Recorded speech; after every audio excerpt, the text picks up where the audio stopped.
आसंता काली एही सब जिले में प्रबल बर्षिब अवपातर परिणत होइछि बात्या मंथा।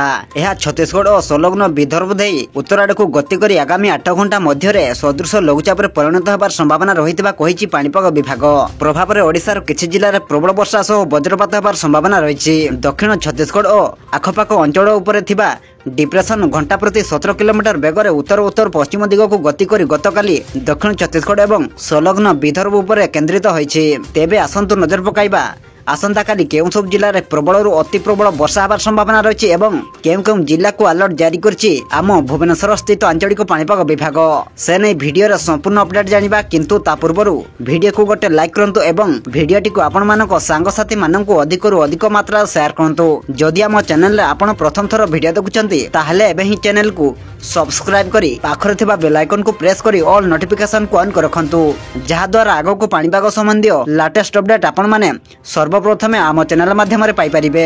सूचना अनुसार यह कांकेर छत्तीसगढ़ प्राय 110 किलोमीटर दक्षिण पश्चिम जगदलपुर, छत्तीसगढ़ 150 किलोमीटर पश्चिम उत्तर पश्चिम चंद्रपुर, महाराष्ट्र 150 किलोमीटर पूर्व दक्षिण पूर्व रामगुंडम, तेलंगाना 160 किलोमीटर उत्तर पूर्व एवं नागपुर महाराष्ट्र 240 किलोमीटर दक्षिण पूर्व में रही। आज राति में मयूरभंज, बालेश्वर, भद्रक, केन्दुझर, सुंदरगढ़, गंजाम, गजपति, रायगड़ा, कलाहांडी, कोरापुट, मालकानगिरी और नवरंगपुर में प्रबल वर्षा होबार संभावना रही।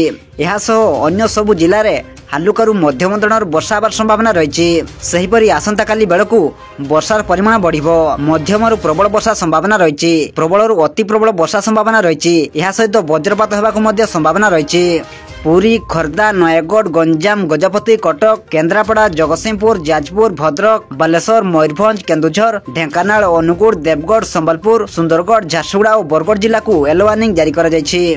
आसंता काली अर्थात 31 तारिख संध्यारे वज्रपात सहित प्रबल वर्षा होबार संभावना रही। एथिपाई सुंदरगढ़, मयूरभंज, केन्दुझर, भद्रक, बालेश्वर, जगतसिंहपुर, जाजपुर, केन्द्रापड़ा, कटक, पुरी, खर्दा, नयगढ़, गंजाम और गजपति जिला को येलो वार्निंग जारी करा जायछि। सेपटे लघुचाप परे परे राज्य को शीत छुईबार संभावना रही। वर्षा प्रभाव में कार्तिक मासरे मध्य शीत ओभान रही। एबे ओडिशा रे शीत पड़िबा आरंभ हेबो।